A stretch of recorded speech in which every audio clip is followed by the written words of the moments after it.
Ça se fait pas, t'es grossophobe. Oui, je le suis, je l'assume aujourd'hui. Je le suis. Ça va peut-être vis-à-vis des petits cochons qui aiment bien les formes.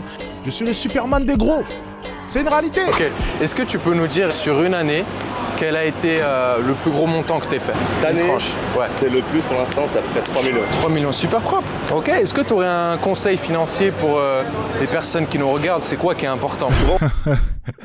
J'ai vu quelqu'un dire millionnaire en surpoids. Non, je vous jure, par moment, des fois, je vois des personnes qui sont riches, c'est vrai, être en surpoids, et je ne comprends pas. C'est vrai que c'est un peu en contradiction avec tout cela. Enfin, t'es censé avoir une bonne éthique vis-à-vis de ton business déjà dans un premier temps. C'est pour ça que tu as réussi à monter les échelons. Mais je ne comprends pas comment est-ce que tu puisses après te laisser aller au final. Putain, mais t'as de l'argent, c'est le meilleur moyen pour commencer à évoluer, mais rapidement. Moi, tout le monde m'a dit, mais Alex, mais je comprends pas. Putain, plus je te vois, plus t'es fit, t'es de plus en plus tracé. Mais connard, j'ai de l'argent, c'est super facile. Y a rien de plus simple que ça. Tu peux prendre un coach, un cuisinier, enfin. Comment est-ce que tu peux être gros alors que t'es riche? Ça n'a pas de sens, je comprends pas. Je sais, je suis pointilleux, Alex, t'es méchant, ça se fait pas, t'es grossophobe. Oui, je le suis, je l'assume aujourd'hui. Je le suis. Je ne veux pas que les gens meurent, s'il vous plaît. Je ne veux pas. Donc tu vois, oui, tu peux me traiter de grossophobe, j'en ai rien à foutre.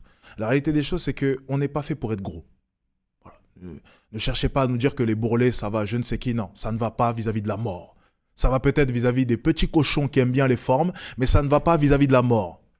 La mort aime ça. Donc fais attention. Je préviens les gens simplement. J'essaie simplement de vous sauver, mais à chaque fois on me fait passer pour le méchant loup. J'essaye de vous sauver. Je suis le sauveur. Je suis le Superman des gros. C'est une réalité. Mais bon, il m'aime pas. Allez, on enchaîne. On pose la question de, enfin pour réussir, etc. Ouais. Moi je pense que c'est la flamme. D'accord. Soit t'as la flamme, soit tu l'as pas. Parce qu'ici il y a plein de Français. Hein. Ouais. Il y a plein de Français, des jeunes, 20 ans. Ouais, carrément. Je connais des millionnaires, ils ont 15 ans. Sérieux? Ah vraiment, il y a des millionnaires, ils ont 15 ans. Et le truc c'est que ils ont tous ce truc, c'est la flamme. Vous n'avez pas le choix de réussir ou pas en fait. Ouais. Tu vois? Et toi, depuis tout petit, tu souhaitais entreprendre ou c'est venu... Toujours eu envie de faire des grandes choses, mais pas en mode je veux être entrepreneur. Ok. Dire, ou pas. Ouais. Pas mal la petite... Rolex, Day-Date. Incroyable. Olive. Okay, magnifique. Est-ce que tu peux nous dire à partir de combien par mois, pour toi, tu as été libre financièrement, tu t'es senti à l'aise? Pour moi, je peux toujours pas faire ce que je veux. Ok. Mais après, du moment... Il y a un truc que je comprends pas. Je vais peut-être être un peu... Attention. Là, ça va être des conversations de riches, les gars. Écoutez bien. Il y a un truc que je comprends pas. Alors, déjà, de ce que j'ai vu, donc il va faire 3 millions par an, c'est bien ça. Je fais plus que 3 millions par an, ok? Et jamais je me dirais, je vais aller acheter un Urus à 200, 300, 400 000 euros, alors que je touche seulement 3 millions par an. Alors peut-être que vous ne comprenez pas ce que je suis en train de vous expliquer. Peut-être que pour vous, vous êtes en train de dire, mais Alex, t'as 3 millions par an, mais tu peux. Moi, je suis pas d'accord. En fait, j'ai une mentalité où je me dis, si je fais une dépense, il faut vraiment qu'en comparaison à ce que je gagne, ça soit vraiment minime. Mais vraiment minime. Et moi, par exemple, avec mon niveau de vie actuel, oui, je pourrais aller là dès maintenant et prendre un Urus. Je pourrais le faire. Ça ne me tuerait pas. C'est vrai. Ça ne me tuerait pas. C'est vrai. Mais je ne me vois pas le faire. Parce que je le sentirais quand même passer. En vrai, c'est mon avis. Tu vois, ça, c'est juste ma philosophie au niveau business. Maintenant, il y a une petite subtilité. C'est pour ça qu'on va rentrer un peu dans le business, à la dure. C'est que j'ai entendu affiliation et crypto-monnaie. Dans ce cas-là, ça change tout.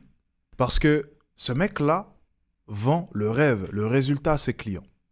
Et dans ces moments-là, du coup, le Urus pourrait se transformer en investissement.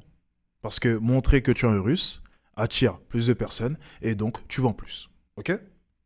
On enchaîne. Très beau fond vert, Alex. Merci. On enchaîne. Tu commences à faire 5000, tu commences un peu, genre tu peux arrêter ce que tu fais à côté, aller à fond sur le business, D'accord. des choses comme ça. Après, ouais, je pense à partir de 20, 30 000, tu commences à vivre. Ok.